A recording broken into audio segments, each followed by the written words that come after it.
And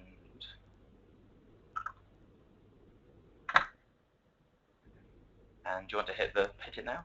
Yeah. The broadcast is now starting. All attendees are in listen-only mode.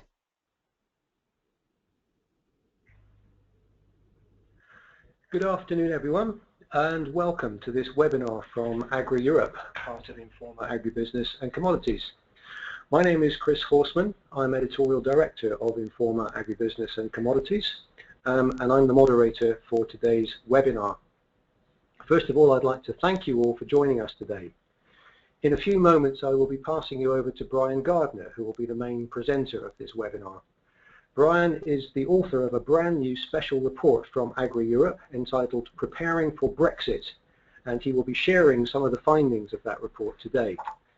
The report is on sale now, and we are offering all participants in this webinar an exclusive 10% discount, and we'll give you full details of that at the end of this webinar. Please remember that if you would like to ask Brian a question, you may do so at any time by typing your question using the question and answer box that you will see on the software webinar. Time permitting, Brian will do his best to answer all of your questions at the end of the presentation. So I will very shortly hand over to Brian Gardner to discuss the findings of the report. Brian is a recognised authority on EU and international agriculture policy, who's written for Agra Europe for almost 4 decades and is an experienced author, lecturer and consultant. So Brian, please go ahead. Thank you, Chris. Of course, the important and first question on this issue is whether or not the British people will vote to leave the EU or stay in the EU. And they will ask this question in a referendum sometime, possibly in the next 18 months. My own guess is it will probably be in the autumn of next year, 2016. At the moment, there is a very fine balance in public opinion between the ins and the outs. And of course, as usual with an issue like this, the waivers are likely to be the key. And they will be influenced very much by the way that the EU handles various issues, and most importantly the immigrant issue, the refugee issue, which is very much in the minds of everybody at the moment. But also I think you have to bear in mind that in many ways there is often an inertia factor to be borne in mind in this sort of referendum. People will tend, if you take the example of the 1975 referendum on EEC membership, they like to remain to keep things as they are rather than to change them radically, and that may be an important factor in the final result. But we've worked on the basis that there is the danger, if you see it from a pro-European point of view, the danger that we shall actually have to deal with the problems of an exit from the European Union. And that's basically what this report is about. Now, the British government is asking, as far as we can make out, it has 4 main demands in its renegotiation. If it gets satisfactory answers to these questions, it will recommend to the people that they should vote to stay in the European Union. The 4 points are a no to ever closer union. Britain does not want to, generally the public opinion does not want to be more closely bound politically to the European Union. There'll be a focus on the competitive aspects and what's regarded as the possible barriers to economic growth, less red tape, that sort of thing. And thirdly, the guarantee that Eurozone members, Britain is not a member of the Eurozone, will not be able to impose legislation on the non-Eurozone members. And lastly, of course, the major demand is restrictions on immigration. I won't go into detail on that, but most people know what the British government is aiming for. And quite obviously, items 3 and 4, the guarantee of non-imposition of Eurozone legislation on the UK, and the restrictions on immigration are the major issues for the British government. There are, if one looks at the situation in Britain on attitudes to EU membership, clear regional differences. the most anti-EU opinion seems to be in England itself, whereas in Scotland and Wales and Northern Ireland, there is much more sympathy, much more enthusiasm for Europe, because these are major beneficiaries both in financial terms and in policy terms from the European system. And of course, if the Scottish vote for remaining in the EU and the rest of the UK votes to get out, then this will create a very interesting political situation, because of course the Scots will then say, well, we want our independence again, we want to go into the independence issue again, and that will make a further complication. Now, if the country should vote to leave the EU, it will be a very complicated process of withdrawal. The actual process will begin 2 years after notice being given, if we have a referendum which is votes to leave the EU. In practice, it will be more complicated, because it's probable that this would happen from the end of the current EU budget period, which is in 2021. The negotiations on how it is done will be long and messy, without a doubt. For the UK agri-food industry, the most important aspect will be what new relationship will be created with the European Union, and what new relationships will be created with countries outside, for the third countries.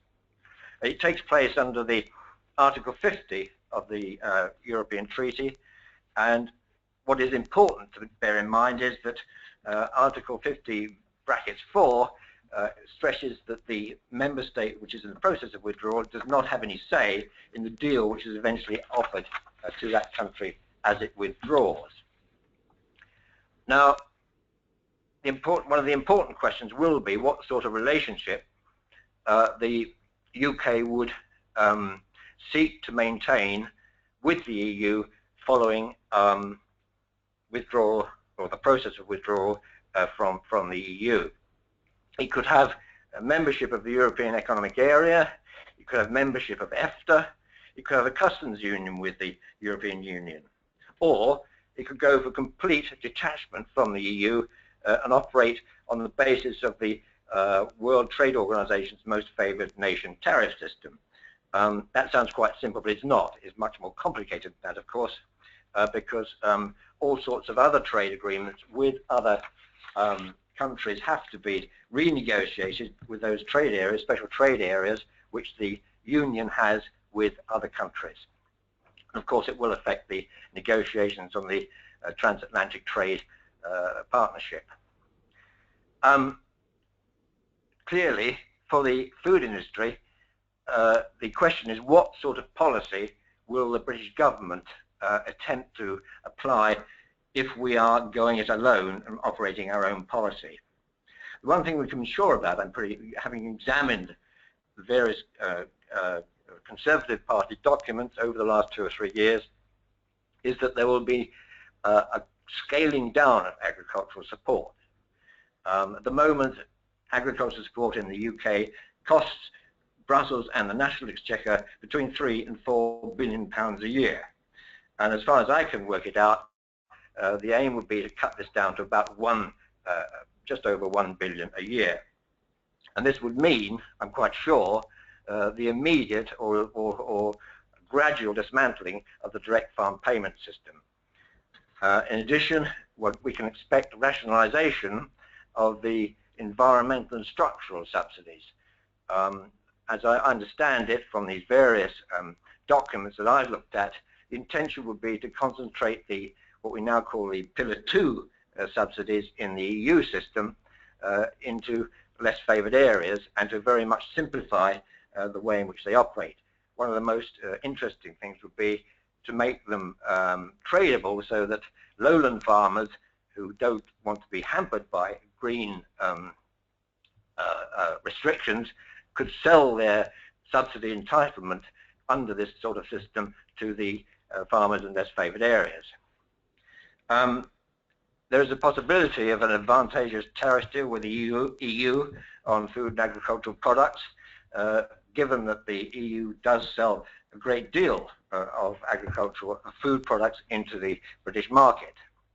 And of course, going to the most favoured nation basis for trade with the non-EU exporters does involve risks for the British farming industry, and it's quite possible that the government would seek to maintain tariff rate quotas for such sensitive products as dairy, beef, lamb, and other meats from what's at the moment regarded as third countries as far as the EU is concerned, countries like New Zealand, Australia, Mercosur, and the United States. Now, probably the most important effect as far as the agricultural and food sector is concerned is the impact on farmers. And the problem for British farmers is that they currently depend upon the direct subsidies of the EU system for between 50 and 60% of their average total farm income. It varies from sector to sector. The arable and the mixed farm tend to be more vulnerable than the dairy farmers, although the dairy farmers clearly have become more vulnerable with the dip in dairy prices during the last 18 months. The removal of subsidy would cut incomes in all sectors. There will also be increased competition from the world market because, of course, the EU tariff system would not be there. It would have to be replaced by a new system. Under this sort of regime, I would think that about 10% of the current British farmers would survive because they have at the moment already higher margins and they would be able to increase their productivity. One of the problems for the less economically viable farms, of course, is that land prices would tend to fall because, of course, the subsidies are linked to the land and therefore the rents and the value of the land depend upon that added value of the EU expectation of the EU subsidy. Now, of course, if that is removed, then there will be a danger of the fall in value of land, and the equity of farms would be reduced, and therefore the ability to borrow of the less efficient farmers will be seriously hampered. Now, as far as the food industry is concerned, the biggest problem would be the potential loss of direct access to the European Union's single market.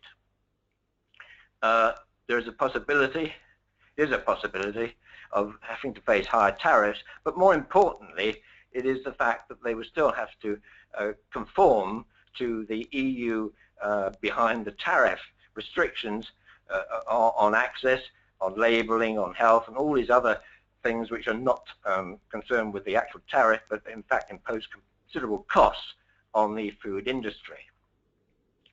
And there would also, of course, be a question mark over the continued terms for UK food industry access to the European Union's free trade agreements with various other countries around the world. They are quite considerable. There will be advantages, of course. There will be the reduced cost of cheaper food raw materials from the international market, and mainland European food exporters would lose preferential access to the UK market. And that is in the absence of any new deal. For the addition, another further important effect is going to be on consumers and taxpayers. Food prices would undoubtedly fall if we were outside the European Union, because our prices would no longer be affected by relatively high tariffs, EU tariffs on food imports. Our price levels would be very much more on the world price rather than the EU price. But of course, in times of high price like we've just been through, then we would not have the benefit of the protection of the EU system, and prices could rise more. And of course, the biggest thing would be that the Exchequer would gain something between 7 and 8 billion a year from elimination of the EU budget contribution. That assumes that we don't have any special deal, such as the European Economic Area Agreement membership, which would mean we would still be contributing to the Brussels budget. And of course, there would be some tariff revenue accruing to the British government, which now goes to Brussels. This would impose additional burden on the other member states because the withdrawal of the net 10 billion euro a year, which the UK contributes to the Brussels budget, will have to be met by other member states. And the bulk of that, of course, will be met by the large countries, large in economic terms, Germany, France, and Italy. Germany, for example, will be paying something like an extra 2.5 billion euro a year to the Brussels budget to fill the gap. Then there's the interesting question of what happens to EU agricultural policy making without the British influence. Now, if we look back in short history of the European Union and in particular the common agricultural policy, there is no doubt that the UK had a serious influence on the development of the policy in the last years of the last century, and began the process of making the policy more friendly and less market disrupting. But now, with the majority voting system combined with a very considerable enlargement of the European Union, the influence of Britain is very much smaller within the European Union. Even in alliance with the Netherlands and other sympathetic countries, it's still extremely difficult to form the necessary blocking minority to prevent protectionist measures from going through. So Brexit will, in fact, I think, make future reform of the CAP even less likely.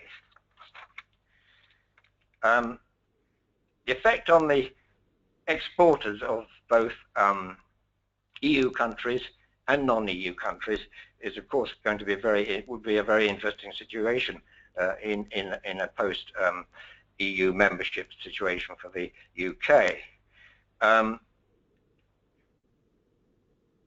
It's unlikely, I think, to be too damaging for EU food exporters because, of course, most of the products which come to Britain from mainland Europe are the high-end, high-quality products which easily carry any tariff barrier without a serious effect on the level of demand. And of course, non-EU exporters would gain from lower tariff access to the UK market. The major beneficiaries would be New Zealand, Brazil, Australia, Canada, and the US, who would, one assumes, have much easier access to the British market. Now, of course, the important question is what effect would Brexit have on UK agriculture? Undoubtedly, returns to farmers would be set largely by the world price of the major commodities rather than by any official target or other prices. And in this situation of, I would expect, consistently lower prices, only the most efficient farmers will be able to compete. Small and medium-sized farms would be unlikely to survive without government aid. And more of the farmed land area of the United Kingdom will come into the hands of larger units. Overall, one would expect that production will be less than it is at the moment, and Britain's level of self-sufficiency in food would fall to what I would regard as more historical levels of around 40 to 50%.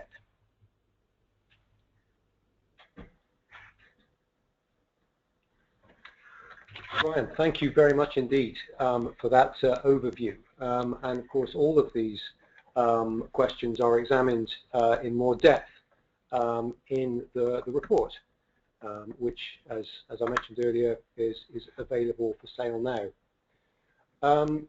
So we're going to take some questions, and I'm going to start with a question from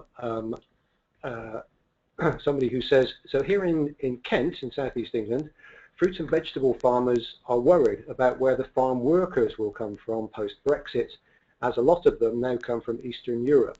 What do you think will happen to farm labour if the UK leaves the EU? I think this is a major question for farmers in Kent and also, of course, in East Anglia and other large-scale fruit and vegetable growing areas where they rely heavily on labour from immigrants from Eastern Europe, particularly. The problem is getting local people to do these jobs, and they just cannot get them, and therefore they do have to have these other workers, migratory workers often, coming in from the rest of Europe. And I think if the government imposes restrictions, this would make life extremely difficult. But of course, there is no reason why the Farmers Union shouldn't negotiate a deal on this type of labour as the EU has done in the past. Thank you. So the next question is as follows. I wondered if you might want to take this opportunity to respond to the way your report's independence was recently questioned in the Guido Fawkes website. Have you any thoughts on the model put forward by UKIP for a British agricultural policy? Yes, I think that this is an extremely interesting question. As far as I understand it, UKIP argues that there is no problem about maintaining an agriculture policy of a similar scale to the one we enjoy at the moment, merely by redirecting the funds from Brussels. The problem is, of course, that UKIP has forgotten about the Treasury, and the Treasury historically likes to keep farm support expenditure right down to the minimum. And my guess is that they will be in and tabling proposals for the immediate scaling down of agricultural support, and I think the figure that we put into the report of around $1 billion a year instead of 3 to 4 billions is more likely under a Brits-only agriculture policy.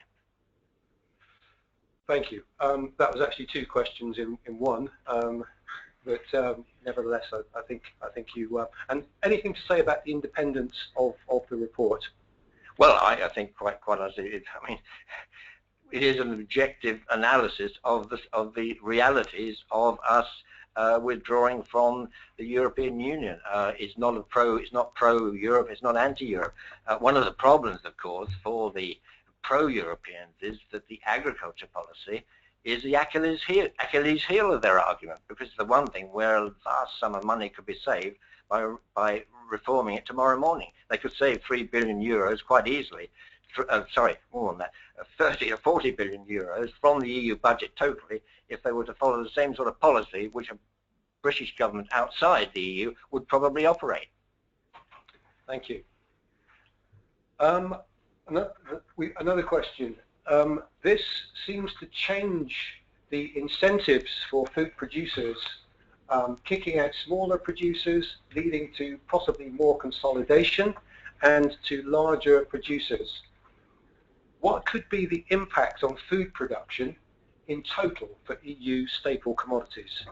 Well, I think that in fact, because of the concentration which would happen, I'm pretty sure, in a period of 10, 15 years following exit, the concentration of productive capacity in the hands of the larger, brackets of more efficient, question mark, producers would mean that the production, certainly it may go down initially, but it would then return to a much higher level of self-sufficiency.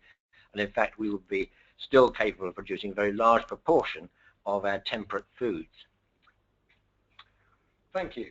So the next question asks, I wonder if you have any estimates regarding the impact of possible Brexit on employment statistics in the UK farming sector.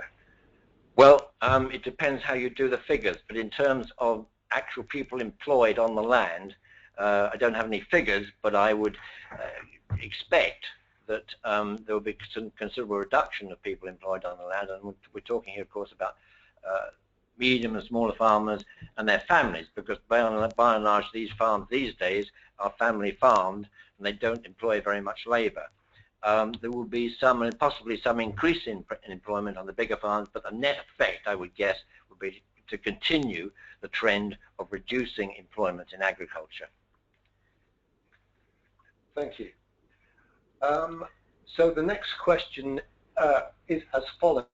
With the British public seemingly undecided on Brexit, and with plenty of waverers, and I think the opinion polls are bearing that out at the moment, do you think most farmers would campaign to stay in?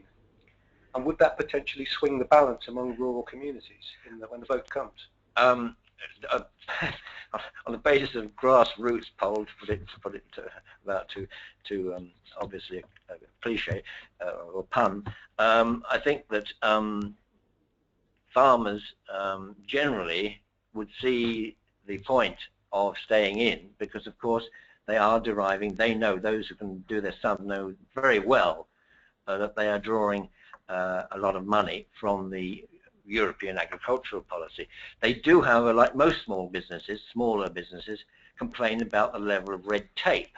Now, of course, if you go carefully back in the history of our relationship with the European Union, you will find the bulk of the red tape comes from national government and not from Brussels. They blame Brussels, but it's not Brussels. It comes from our own health and safety, labelling, all these other food safety aspects, which come largely from national legislation, which may or may not have been incorporated into EU legislation.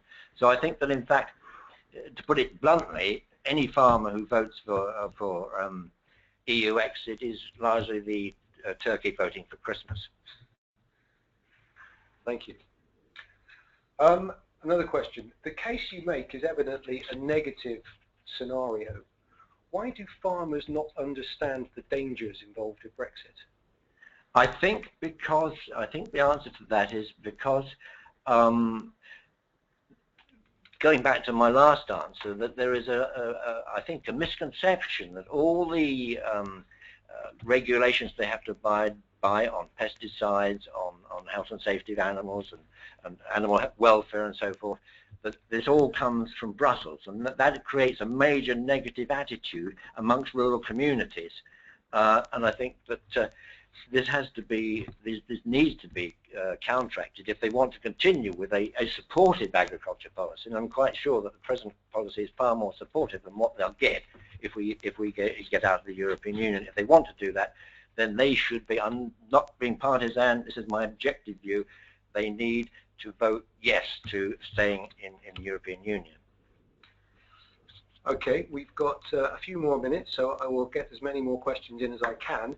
During the period of reduction in production that you've spoken about, and before production bounces back up, EU countries might start to import from large global producers like Brazil, Argentina, US for poultry, India, Pakistan for rice. Are we foreseeing increased competition and also a bump in global food prices as a result of this? I certainly see increased competition in the British market for those what we now call third countries in the British market for products such as beef, pig meat, to some extent grains. But I don't see this having any major effect on world food prices, because the productive capacity of the world agricultural industry, the ability to increase production is immense. We've seen this in the last 6 years. When the prices went up, the minute the prices went up, the production went up, and before you know it, we've got commodity prices down on the floor again. It always, I mean, look at history. You go back every period of up and down, every cycle, the agricultural industry has tremendous powers of response to increase in prices. And therefore I think that you would hardly notice the difference as far as the international market is concerned. One thing you mentioned earlier was the question of equity and farmers suffering if the reduction of subsidy leads to a reduction in the amount of equity that farmers can borrow against. What is your view on the connection between subsidization levels and land prices, and just how much trouble might farmers be in if subsidies take a sudden dip? Well, both the British government and the European Commission have done studies on this, on the impact of subsidies on the price of land. As far as across the EU calculations go, it seems that something like between 20 and 30% of the value of land is derived from the certainty of the subsidies which are attached to it. In the UK, I don't think this is as serious as it might be, because we have a tremendous demand for amenity use for land in this country. If you read the property pages of the Sunday papers, you'll see that there are people buying houses with small farms and large farms up and down the country, paying well over the odds, even with the subsidies for land, because they just want to enjoy a large space of countryside. We're unique, I think, in certainly in Europe, probably in the Western world, in having this small island, a lot of people, a lot of money, and this tends to counterbalance any agricultural demand effect on the price of land. Okay.